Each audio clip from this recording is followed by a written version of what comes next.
convidado para estar aqui hoje, eu vou confessar que deu um gelo na barriga. Verdade. Sabe por quê? Porque são pessoas importantes na minha vida, que eu amo, que fazem diferença, não só no núcleo da igreja, mas no núcleo da família, no núcleo dos negócios. Expande o reino de Deus de uma forma poderosa. E aí, e para tirar, né, essa sensação? Aí eu fui lá em 2 Timóteo, no capítulo 1, 7 a 8, que fala assim: pois Deus não nos deu espírito de covardia, mas de poder, de amor e de equilíbrio. Amém? Portanto, não se envergonhe de testemunhar do Senhor. Amém? De uma certa forma, na hora que eu fechei os olhos, vinha uma palavra: coragem. Coragem. Coragem. E de uma certa forma, eu lembrei que Deus, todo o Evangelho, toda a Bíblia, Ele encoraja quem são os seus. Ele estimula a nós sermos líderes e a liderar com coragem. Amém? E nós vemos exemplos como Esther, Josué, Gideão, Moisés. A lista parece infinita. Amém? São homens e mulheres que ganharam, e aqui eu vou abrir aspas, tá? Que ganharam oportunidade de manifestar o reino de Deus em oportunidades do seu dia a dia. Mas só que elas precisaram, de uma certa forma, ser encorajadas. Coragem para manifestar aquilo que está dentro delas. De mudar as pequenas ou as grandes coisas. Amém? E nesse contexto, eu quero trazer a história de Davi. Amém? Davi, lá no comecinho, ele chega no campo de batalha, como o Dom comentou ontem, para levar pão e queijo. Como é que é? Juntando dá o pão de queijo. Então Davi, ele foi ao campo de batalha a pedido de seu pai, justamente para quê? Para levar alimento aos seus irmãos que estavam em batalha. Agora imagina Davi chegando naquela posição. Eu quero falar aqui que aparentemente Davi foi de uma forma que ele não foi intencional de ir ao campo de batalha. Ele foi lá fazer um favor, a pedido do pai. E ele chega lá no campo de batalha, ele vê uma nação acuada. Ele vê uma nação com medo de um homem, Golias. E ele chega nessa situação e ele traz a coragem que está dentro dele e ele se manifesta e ele fala: eu enfrento esse gigante. Amém? E nesse ato que Davi fez, lá em 1 Samuel capítulo 17, 51, 52, lá fala assim, que quando os filisteus viram que o seu guerreiro estava morto, recuaram e fugiram. Então os homens de Israel e de Judá deram um grito de guerra. Perseguiram os filisteus até a entrada de Gate, até as portas de Ecrom. Por causa de atitude de um homem, ou de um adolescente, ou de um pré-adolescente, de um jovem, toda uma nação foi impactada, foi movida, foi encorajada a partir para cima. Amém? E aí eu fiz uma pergunta para mim, mas da onde veio essa coragem que Davi, jovem, colocou naquele momento? Mas como que ele adquiriu essa coragem tão jovem? Aí eu posso até perguntar, né? A gente pode até trocar ideia. Será que foi porque ele foi ungido rei? Será que algo mágico aconteceu naquele momento para um jovem chegar num campo de batalha e querer enfrentar todo um exército filisteu? Pode ser. Mas eu não sei se por ele ter sido ungido, algo mágico aconteceu com ele. Será que foi porque ele enfrentou um leão e um urso? Na época que ele era pastor? Pode ter sido.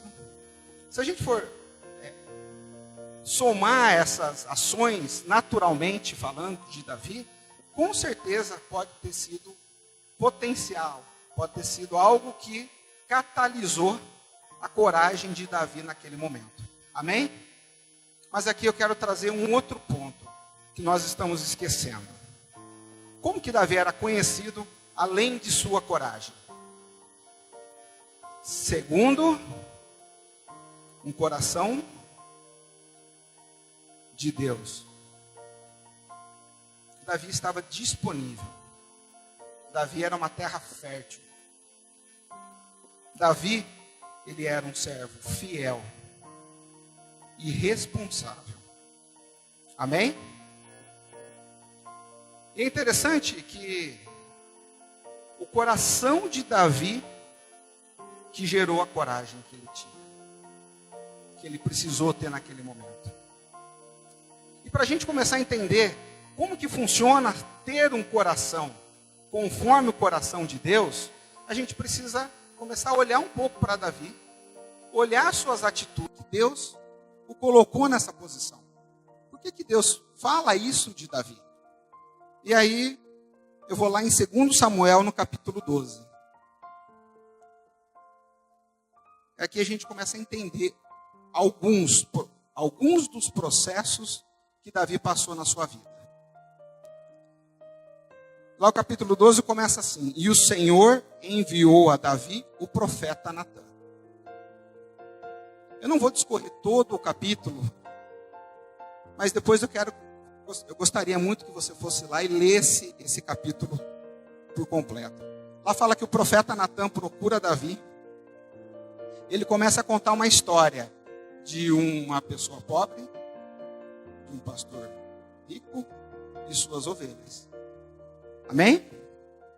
Só que tem um detalhe que o profeta Natã, ele faz. Ele expõe o pecado de Davi. Que foi o adultério e planejar a morte de uma pessoa. Gravíssimos. E o profeta chega para Davi e expõe. Lá no versículo à frente fala que, no versículo 12, fala o seguinte: você fez isso às escondidas, mas eu o farei diante de todo o Israel, em plena luz do dia. Então Davi disse a Natã: pequei contra o Senhor. E Natã respondeu: o Senhor perdoou o seu pecado, você não morrerá. Amém? O profeta chega e expõe o pecado para Davi. Diferente do reinado anterior de Saul, Samuel também chega para Saul e expõe o pecado de Saul. E o que Saul faz? Terceiriza. Fala assim: não, mas foi por causa da outra pessoa. Diferente de Saul, o que Davi faz? Eu pequei.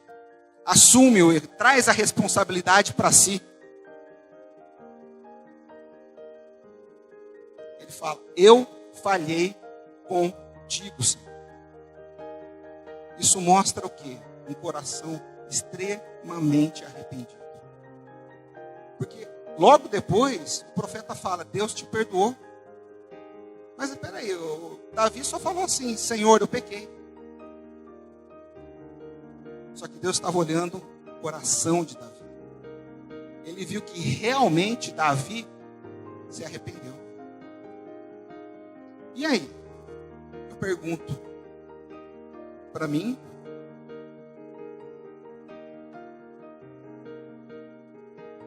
como que anda o nosso coração no reino de Deus, praticando os princípios, praticando os valores, agindo na nossa família, no nosso trabalho, nos nossos relacionamentos.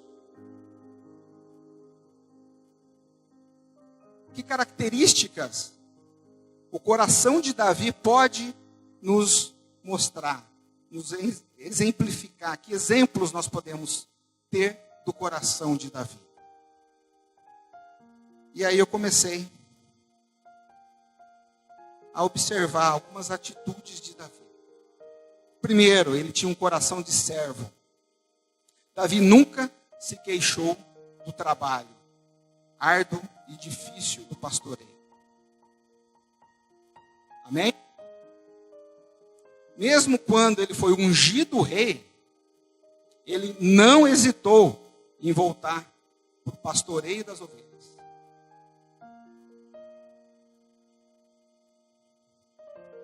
Ele tinha um coração de servo.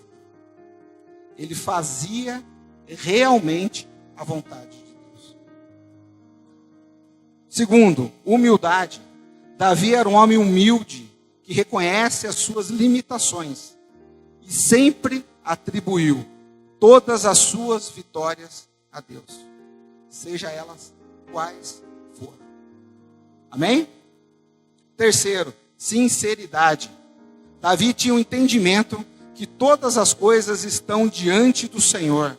Os olhos passam por toda a terra.